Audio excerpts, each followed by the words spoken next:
Passado, firmes e fortes na preparação, no caminho árduo que é a aprovação de um concurso. Estamos aqui hoje, equipe LAC com você, mais uma vez, para darmos andamento ao estudo que nós iniciamos das leis penais especiais. E a lei de hoje, senhores, é uma lei extremamente importante, que possui uma incidência de cobrança nas provas muito grande, que é a Lei Maria da Penha. Então, a lei é popularmente conhecida como Maria da Penha, também denominada de Lei de Violência Doméstica e Familiar contra a Mulher, é uma lei extremamente importante, visto que ela tutela, uma violência de gênero, de modo que ela traz, em seu bojo, um regramento mais gravoso para toda e qualquer prática criminosa ou não criminosa, que inclusive nós vamos estudar, que se vincula a esse contexto de violência doméstica e familiar contra a mulher. Então veja que a Lei Maria da Penha, meus queridos, ela não traz em seu bojo nenhum crime novo, ok? Todos os crimes, todos os tipos penais incriminadores do Código Penal e das outras leis penais especiais vão se aplicar para qualquer conduta que a eles se amoldarem. No entanto, se porventura esse crime determinado, por exemplo, do Código Penal, crime de ameaça, se der em um contexto de violência doméstica e familiar contra a mulher, nós vamos ver que esse infrator, o autor desse crime, a ele serão imputados mecanismos mais gravosos no tocante ao processamento desse crime, ok? Então, na aula de hoje, nós vamos desmembrar quais são os tipos de violência que a lei tutela, nós vamos estudar quais são as variáveis desse contexto de violência doméstica e familiar contra a mulher e vamos estudar também todos aqueles novos mecanismos de tutela que são trazidos pela Lei Maria da Penha, ok? Então veja que o nosso estudo na aula de hoje vai ser iniciado, assim como todas as outras leis especiais que nós já estudamos, com a previsão constitucional. Veja que, inclusive na Lei Maria da Penha, nós tratamos de dois tipos de previsão diferentes, uma previsão constitucional e outra previsão convencional, que nós dizemos. Por que convencional?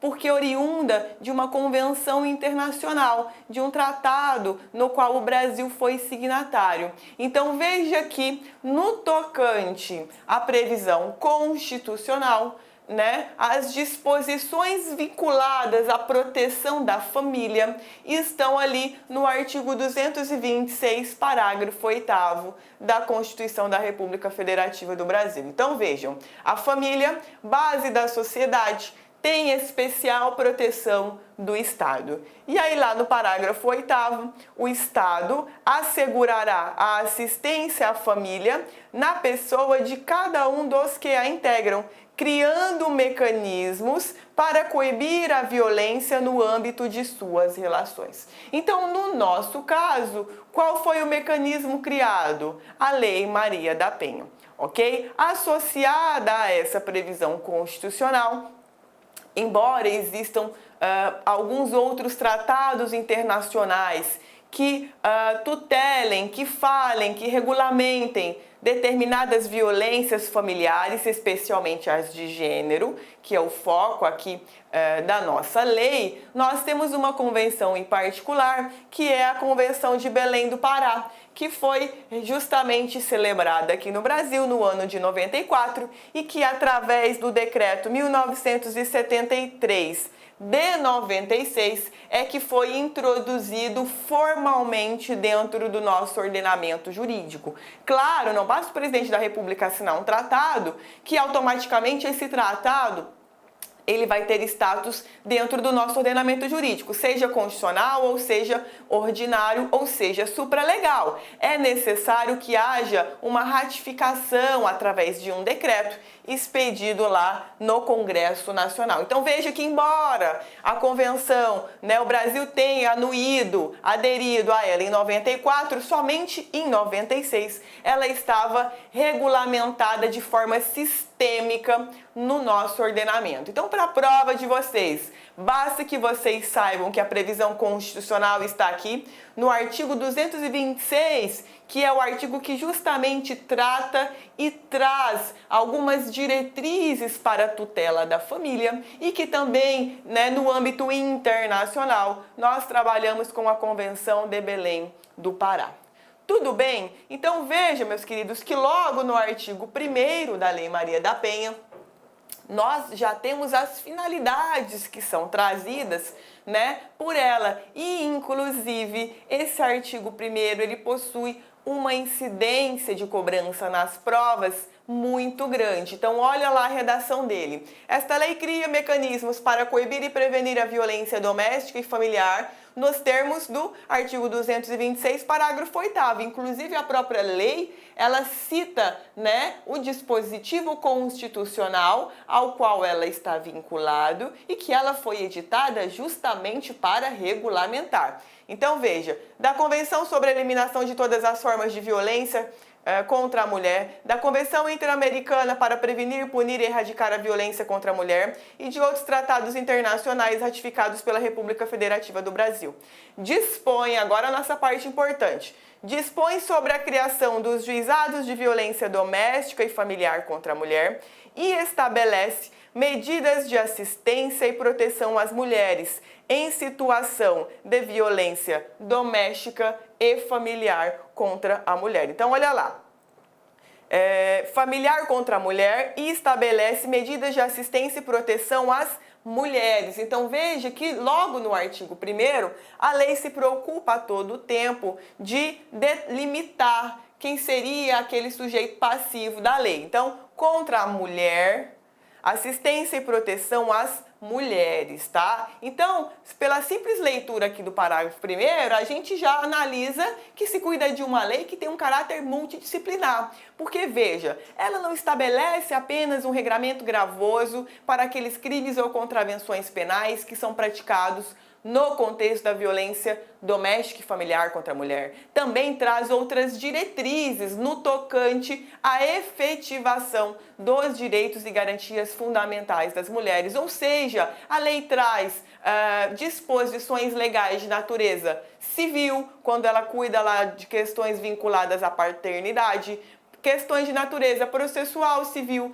questões de natureza penal, processual penal. Então veja que ela traz no seu bojo várias disciplinas legais. Ela regulamenta vários ramos do direito dentro de um diploma legal. Por isso a nomenclatura que se cuida de uma lei multidisciplinar, ok? Então veja que por ela justamente se tratar de uma lei interdisciplinar, também a lei se preocupa em trazer vetores interpretativos para essa lei. Então o artigo 4 também, de muita importância para a prova de vocês, traz: na interpretação desta lei serão considerados os fins sociais a que ela se destina e, especialmente, as condições peculiares das mulheres em situação de violência doméstica e familiar.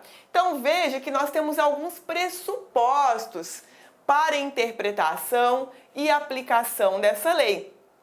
E os pressupostos são, primeiro deles, vítima, mulher. Daqui a pouquinho, quando nós estudarmos sobre o sujeito ativo e passivo, a gente vai falar um pouquinho sobre essa questão do gênero feminino, de mulher. Mas por hora, basta que nós saibamos que o pressuposto inicial 1 é que se cuide de vítima, mulher. Depois, essa violência, ela tem que ser praticada nenhum dos contextos trazidos no artigo 5º da lei, que daqui a pouquinho a gente vai desmembrar, ou seja, quais são os contextos de violência doméstica e familiar, coabitação, convivência. Então a gente vai ver dentro do artigo 5º quais são essas hipóteses. Então, primeiro, vítima mulher. Segundo, que essa conduta, porque a gente vai ver que muitas vezes o sujeito pratica uma conduta, mas ela não é crime nem contravenção penal.